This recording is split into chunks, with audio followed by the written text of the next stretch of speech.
Thank you, thank you, thank you, thank you, thank you, thank you, thank you, thank you. Section 215, 14, 13, 12, 11, 10, 9, 8, 7, 6, 5, 4, 3, 2, and 1. They can hear you. Oh my God, I must look tiny up there, huh? Está chiquito, está chiquito. He's so little, yeah. Before I say anything else, you guys, a big hand for Bay Area legend, Mr. Chuy Gomez.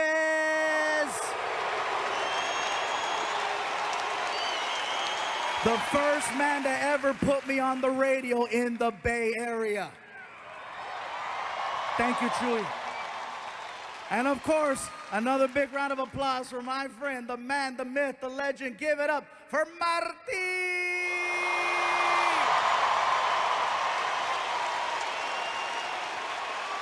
This is so cool how now you guys recognize him. You see him and you're like, That's him. That has to be Martin. seriously, with that crazy hair, the tattoos, the goatee, you know exactly who it is. Now, in this building, there was people freaking out. Over by the merchandise table, I saw this girl lose it. She ran over to Martin screaming, ah! And then started hugging him. And then Martin looks at me, he's like, dude. I'm like, hey, she's not pressing charges, hug her back. That's rare. So then the girl turns around and she sees me and she goes, hey. And then I was like, hey. And she was like, Can you take our picture? all right. So that's what that feels like. Yeah, here we go. I'm getting ready to snap the picture and she's hugging Martin and she's like, I cannot wait to tell my friends that I met Machete.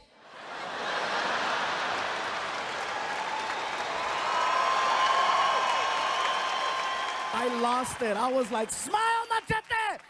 Smile, Machete! He was so sad. He was like, bro, she recognized me, but she thought it was someone else. I said, hey, get over it. I was Operation Repo for 3 years, okay? Just be thankful you got recognized. So let me tell you what's happened since the last time we've been here in the Bay, you guys. By the way, I hope you like our decorations here.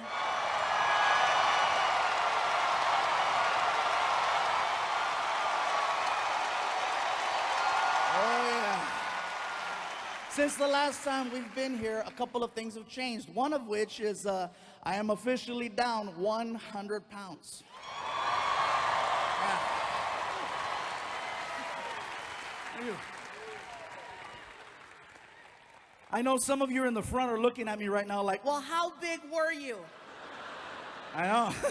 Hercules. Yeah. Anyways, you guys, let me tell you what happened. Basically, I found out I was a little sick. I was diagnosed about 2 years ago, type 2 diabetic. Now, I maxed out at 445 pounds. Yeah, that's way past fluffy, okay? Let's be honest, that's not even, damn! 445 pounds, that's borderline Discovery Channel fat. That was like, I couldn't leave the house, you know? He wants to go to the movies. It was really bad, you guys, and so I was waking up every morning with a 300 plus sugar level. Now, anyone who knows anything about diabetes, that is super high. And you do that enough times and eventually, clear. It's so hard to say goodbye. They buried him in frosting. It was the sweetest funeral ever. Everyone got a cupcake. It was a shit. It was so nice. I'm at the doctor's office, you guys, and the doctor tells me, he says, listen, Gabriel, you're 445 pounds, your weight is out of control, your diabetes is out of control, you're 35 years old, you will not live another 2 years. I guarantee it.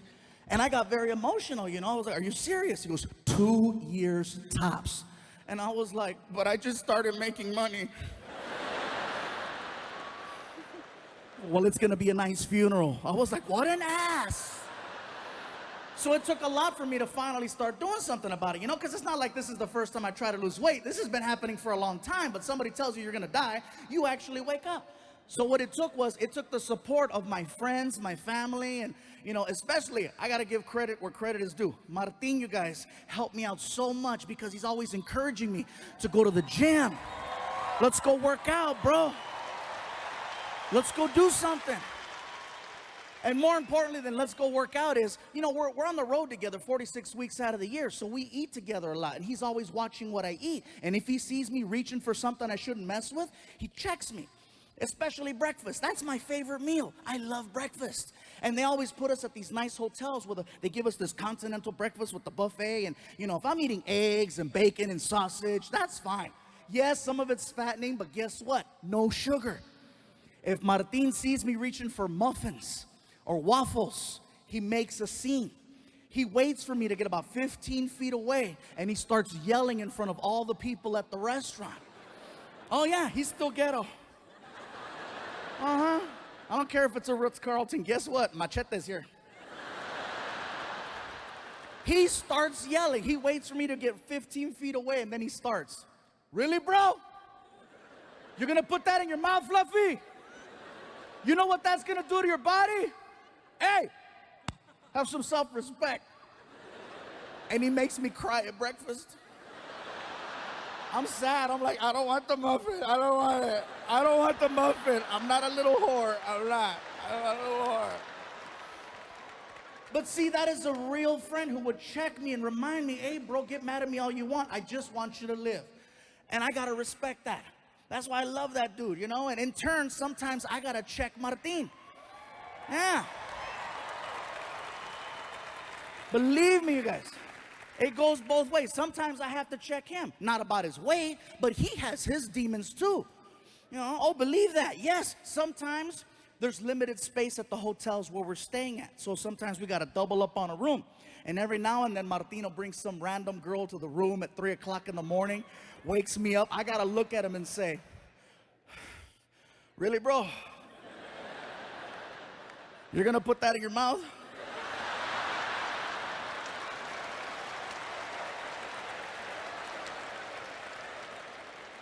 Do you know what that's gonna do to your body? Hey, have some self. He doesn't. He really doesn't.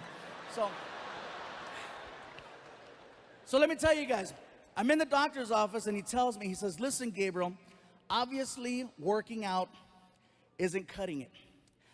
I have a friend who specializes in gastric bypass, and I think it would benefit you greatly to at least listen to what the guy has to say. It couldn't hurt. So he hands me a card. The card says BH Surgical Center. I make an appointment. I show up to this place. I get to the door. The door doesn't say BH Surgical Center. It actually says Center for the Morbidly Obese. Yeah, that shit's not cute. So I figure I'm there, I might as well check it out. So I walk in, I go over to the receptionist, and I ask, right spot? And she was cool. She was like, Yes, sir, you're in the right location. can I ask you something? Absolutely. Why does it say Center for the Morbidly Obese on the door? The doctors prefer it that way, Why don't you have that on the card? because then you won't come in. First time? Yeah, first time. So she hands me a clipboard, and she goes, Please take this clipboard and have a seat. They'll call you in a few minutes. so I turn around and I sit down on this couch and I start filling out the paperwork. And it wasn't like insurance forms and stuff like that. It was actually more of like a questionnaire. They ask you a bunch of questions and you have to answer from 1 to 10 how unhealthy you think you are. And it's not going good. It's not. I'm like, oh, freaking 8, 8, 9, 9, 9, 9, 10, 9, 9, 10, 9, 10, 10, 10, 10, 10, 10, 10. And as I'm filling out the paperwork outside the door, I hear.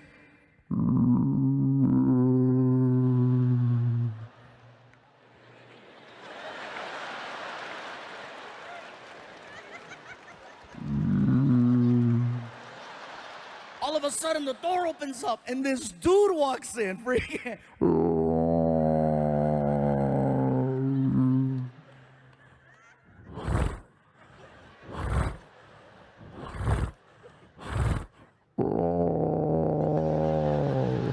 I was like, oh my God, you're morbid. Immediately, my score got better. I'm like, shoot, I'm a 4-4, 3-3-3, 2-2-2, 1-1-1-1, 1-1-1-1-1. I'm healthy by default. He makes his way over to the receptionist, and she's like, Are you here for the 8:30? Is this your first time here?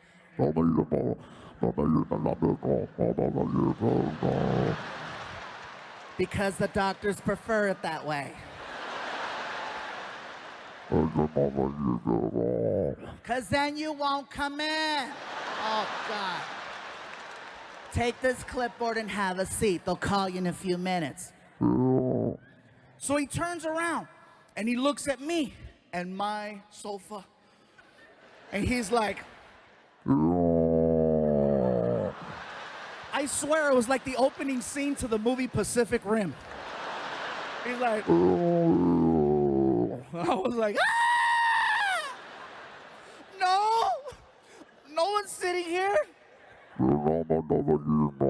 Yeah, it's all you, bro.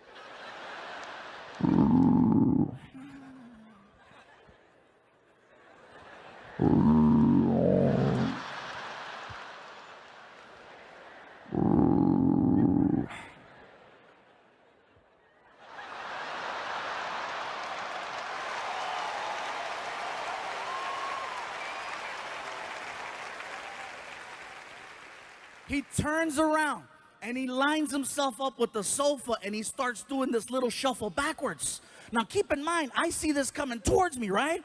He's like, all of a sudden the back of his knees hit the edge of the couch and you hear the click. And then free fall. And he hit. And I was like, woo! And at that moment, they call me in, Mr. Iglesias. Hey, wish me luck. So I walk into the office. I'm greeted by a nurse. The nurse is really nice. In addition to being nice, she's actually a fan, which made it so much better for me. She comes over and she's like, Mr. Iglesias, this is such an honor. I'm such a huge fan. I am going to make this as painless as possible. I have to weigh you. I'm like, you know what? I'm good. I weighed myself at the house. I'm 445 pounds. I'm good. I have to confirm that. And in my head, I'm like, why would I make that up? You know what I mean? Like, if you're 200 pounds and you lie and say you're 195, I get it. But once you achieve a certain level of, it's pretty clear. So I said, fine. Where's it at? Excuse me? Where's it at? Where's the scale? Because I want to walk up to the scale so I can grab the stupid brick, pick it up, slide it all the way to the end, and put it down. You know the scale I'm talking about, right? The one that has that heavy arm where you get on and it's loud. I call it the scale Nazi. You get on and it's like, "Sieg Heil!"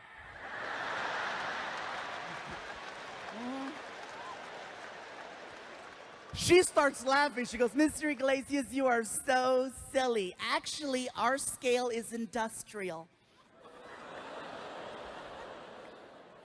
anytime someone uses the word industrial and you're in the sentence, oh, you messed up.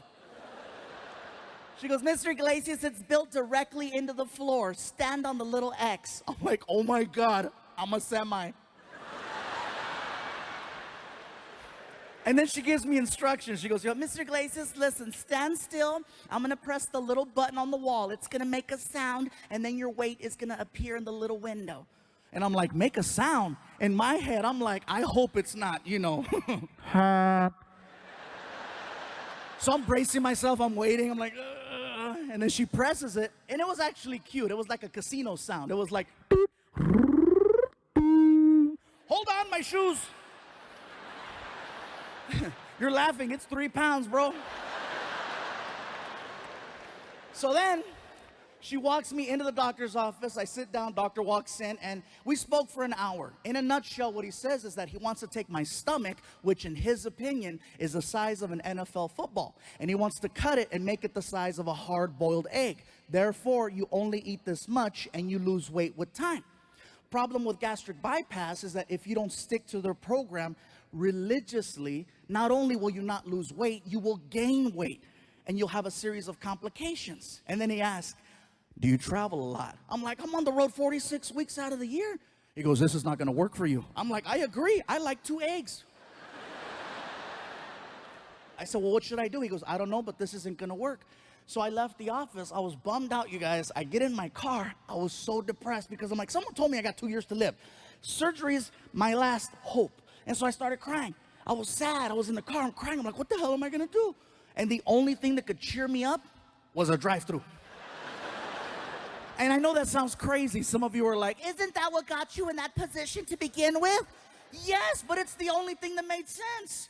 There's a reason why it's called comfort food. Think about that. Anytime you see someone eating a burger, they never look sad. They always look happy. You might look sad walking in, you might look sad walking out, but when the actual event of eating a burger is happening, life couldn't be better. That's right. My girl told me that I make sounds when I eat burgers. I didn't know. Apparently I do. I'm eating a burger and I'm like,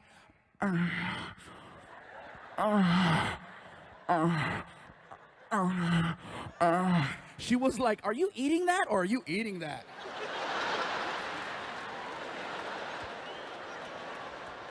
Think about it. Who's sad when they're eating fast food? I'll tell you who's sad. The person eating a salad watching someone eat fast food. That's who's sad. So I pull up to this fast food restaurant with a big M on it. And the guy in the speaker's like, may I help you? And I'm crying. I'm like, you have no idea. What I eventually wound up doing, you guys, is I started low carbing. Now, I am not eating healthy by no means, okay? I still eat fast food every single day.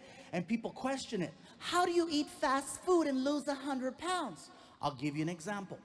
I'll go to a burger place and I'll order a double cheeseburger. I won't eat the bread.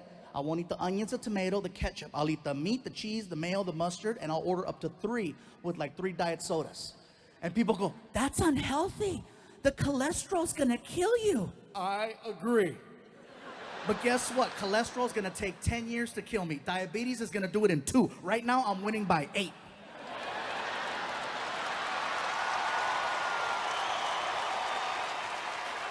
Hell yeah, that's called fluffy math, bro.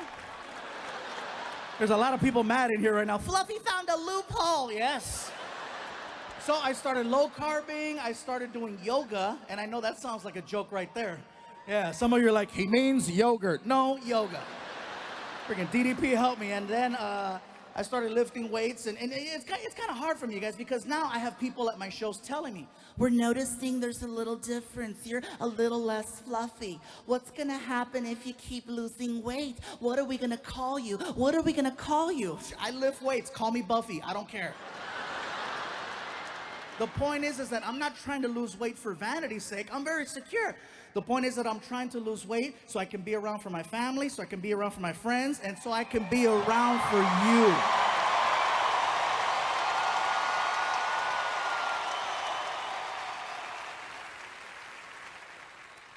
I'm not trying to preach to nobody. This is what you got to do with your life. Hell no, shoot. You like burgers? Kill it. Dale gas. I'm just saying that's what I'm going through. And then people think, Oh, he's trying to lose weight because he's doing movies. He wants to look better. He wants to be accepted. He wants to be accepted. no. Don't get it twisted, you guys. Don't even think that. At my highest weight of 445 pounds, the level of acceptance I had was amazing, okay? To put it to you like this,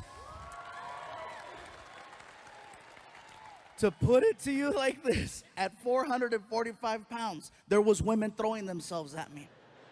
At 445 pounds, there was men. Oh, in Bay Area, let me tell you something about gay men. I know you're in here. I saw the line. I'm going to tell you something about gay men. Gay men are very creative, they're very persistent, and they're very opportunistic when they want to achieve the mission. They're just as calculated as straight men are. I'll give you an example. I'll tell you a story, right? So one night, Martin and I are at a bar, and we're having drinks. And that should come as no surprise. Oh, really? They were drinking? Yeah, we killed it. So